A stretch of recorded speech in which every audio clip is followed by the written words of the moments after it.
नमस्कार दोस्तों, स्वागत है आपका इस रोमांचक पॉडकास्ट में। आज हम इमॉर्टल्स ऑफ मेलुहा के चौथे अध्याय एबोर्ड ऑफ गॉड्स को समझेंगे, जहां शिव अब मेलुहा के सबसे पवित्र स्थान देवगिरी में प्रवेश करते हैं।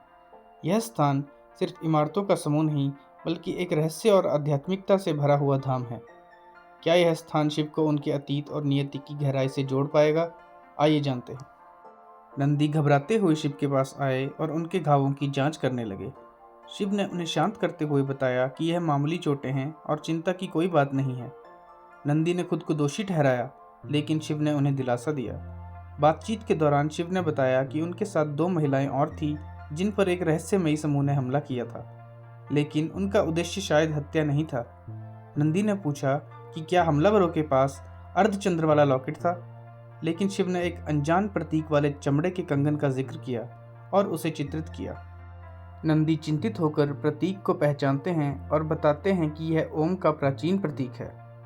शिव इसके बारे में और जानना चाहते हैं, तो नंदी समझाते हैं कि ओम हमारे धर्म का सबसे पवित्र शब्द है, जिसे ब्रह्मांड की मूल ध्वनि माना जाता है। यह इतना पवित्र है कि इसे लिखित रूप में प्रकट करना भी अनुचित समझा जाता था।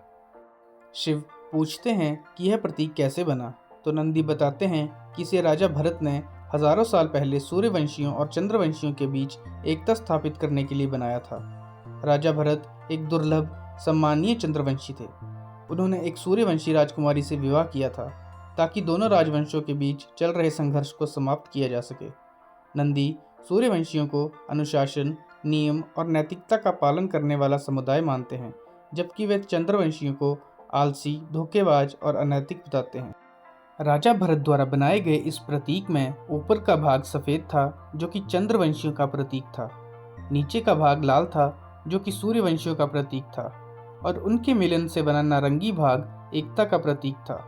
प्रतीक के ऊपर दाईं ओर अर्धचंद्र चंद्रवंशियों का चिन्ह था, जबकि उसके ऊपर सूर्य सूर्यवंशियों का चिन्ह था। राजा भरत ने इसे ओम के रूप में उच्चारित करने की अनुमति दी, लेकिन उनकी मृत्यु के बाद यह प्रतीक भुला दिया गया और दोनों राजवंशों के बीच युद्ध फिर से शुरू हो गया। शिव ने बताया कि हमलावर के कंगन पर बना प्रतीक रंगीन नहीं था, बल्कि 3 सर्पों की आकृति में था। यह सुनते ही नंदी भयभीत हो गए और नागा नाम लेकर अपने रुद्राक्ष को छूने लगे। नंदी बताते हैं कि नागा शापित लोग होते हैं, जो जन्मजात विकृतियों के कारण समाज से बहिष्कृत होते हैं। उनके शरीर में अतिरिक्त हाथ, विकृत चेहरे जैसी शारीरिक असमानताएं होती हैं, लेकिन वे अद्भुत शक्ति और युद्ध कौशल रखते हैं। सप्त सिंधु में उन्हें रहने की अनुमति नहीं है और वे दक्षिण में नर्मदा नदी के पार बसते हैं। शिव नंदी से पूछते हैं कि यह सप्त सिंधु क्या है, तो नंदी बताते हैं यह 7 नदियों सिंधु, सरस्वती, यमुना, गंगा, सरयू, ब्रह्मपुत्र और नर्मदा की भूमि है, जहां भगवान मनु ने सूर्यवंशियों और चंद्रवंशियों को बसने का आदेश दिया था। शिव ने बताया कि हमले के दौरान नागा सिर्फ एक सहयोगी नहीं, बल्कि सैनिकों का नेता प्रतीत हो रहा था। नंदी को विश्वास था कि यह चंद्रवंशियों की साजिश थी, जिन्होंने नागाओं को अपने युद्ध में उपयोग किया था। शिव और उनका दल एक सप्ताह की यात्रा के बाद मेलुहा की राजधानी देवगिरी पहुंचे। यह विशाल नगर सरस्वती नदी के पश्चिमी तट पर स्थित था, जहां सरस्वती नदी अपने पुराने गौरव के मुकाबले अब काफ़ी शांत और छोटी हो गई थी। इसके विपरीत देवगिरी शहर मजबूत और भव्य था। मेलुहा के अन्य शहरों की तरह यह भी ऊंचे मंचों पर बना था, जो बाढ़ और आक्रमण से रक्षा के लिए उपयोगी थे। देवगिरी की खासियत इसका विशाल विस्तार था, जो 3 बड़े मंचों ताम्र, रजत और स्वर्ण पर फैला हुआ था। शिव ने शहर के निर्माण की उत्कृष्टता को देखा और यह भी गौर किया कि मेलुहा में सभी ईंटें एक समान आकार की थी। नंदी ने गर्व से बताया कि ये सभी ईंटें सम्राट के प्रधान वास्तुकार द्वारा निर्धारित मानकों के अनुसार बनाई जाती हैं। शहर की सुरक्षा के लिए ऊंची दीवारों पर नुकीले शिखर लगे थे और प्रत्येक द्वार लोहे से बना था, जो हाल ही में खोजा गया एक मजबूत लेकिन दुर्लभ धातु था। शहर के द्वार पर सूर्यवंशियों का प्रतीक, एक लाल सूर्य और उनके आदर्श वाक्य सत्य, धर्म, मान अंकित थे। शहर की सड़कों को वर्गाकार खंडों में विभाजित किया गया था, जिनमें पैदल यात्रियों के लिए फुटपाथ, यातायात के लिए लेन और सफाई के लिए ढके हुए नाले थे। घरों की खिड़कियां और दरवाजे केवल साइड की दीवारों में बनाए जाते थे, ताकि मुख्य सड़कों की दीवारें सीधी और सजावटी बनी रहें। इन दीवारों पर सूर्यवंशियों की पौराणिक कथाएं चित्रित थी। विशेष रूप से भगवान राम के युद्ध और उनके शासन की घटनाओं को दर्शाने वाले चित्र अधिक प्रचलित थे। देवगिरी कई जिलों में विभाजित था, जिनमें आवासीय, व्यावसायिक, धार्मिक और मनोरंजन क्षेत्र अलग अलग थे। औद्योगिक गतिविधियां और प्रदूषण फैलाने वाले काम शहर से दूर रखे गए थे। यहाँ की जनसंख्या 2 लाख से अधिक थी, लेकिन इसकी सुव्यवस्थित संरचना से शहर कभी अव्यवस्थित नहीं लगता था। शिव और उनके सैनिकों को एक विशाल अतिथि गृह में ठहराया गया, जहां नंदी ने उन्हें भोजन और विश्राम की व्यवस्था करने का आश्वासन दिया। शिव ने जल्दी से अपना काम निपटाने और सम्राट से मिलने के बाद पूरे शहर में देवी सती को खोजने का निश्चय किया। उन्होंने नंदी से सती के बारे में पूछने से खुद को रोक लिया, क्योंकि वे नहीं चाहते थे कि उनके मनोभाव प्रकट हों। शिव की स्मृतियों में सती की छवि, उनकी कोमलता और उनकी लड़ाई की दृढ़ता बार बार कौंध रही थी। वह सती के युद्ध कौशल से मंत्रमुग्ध हो गए थे। शिव और नंदी सुबह तम्र और स्वर्ण मंच को जोड़ने वाले पुल को पार कर शाही दुर्ग पहुंचे। यह पुल मेलुहा की इंजीनियरिंग का अद्भुत नमूना था, जिसमें सुरक्षा के लिए तीर चलाने और गर्म तेल डालने के छेद बने थे। बीच में एक विशाल द्वार था, जो अंतिम सुरक्षा कवच के रूप में कार्य करता था। स्वर्ण मंच पर पहुंचकर शिव शाही वैभव की अपेक्षा कर रहे थे, लेकिन वहां की सादगी ने उन्हें चौंका दिया।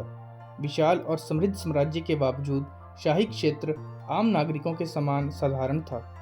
महल भी अन्य संरचनाओं जैसा ही था, बस आकार में बड़ा था। केवल महान सार्वजनिक स्नान गृह और उसके बगल में स्थित भगवान इंद्र का मंदिर विशेष रूप से भव्य थे। मंदिर का गुंबद ठोस सोने से मढ़ा हुआ था। मेलुहा में केवल देवताओं या जनहित से जुड़े निर्माण कार्यों को विशेष महत्व दिया जाता था, शायद वैसे ही जैसे भगवान राम चाहते। शिव और नंदी शाही कार्यालय में प्रवेश करते हैं, जहां सम्राट दक्ष एक साधारण सिंहासन पर बैठे थे। उनके साथ प्रधानमंत्री कनखला और सेना प्रमुख पर्वतेश्वर मौजूद थे।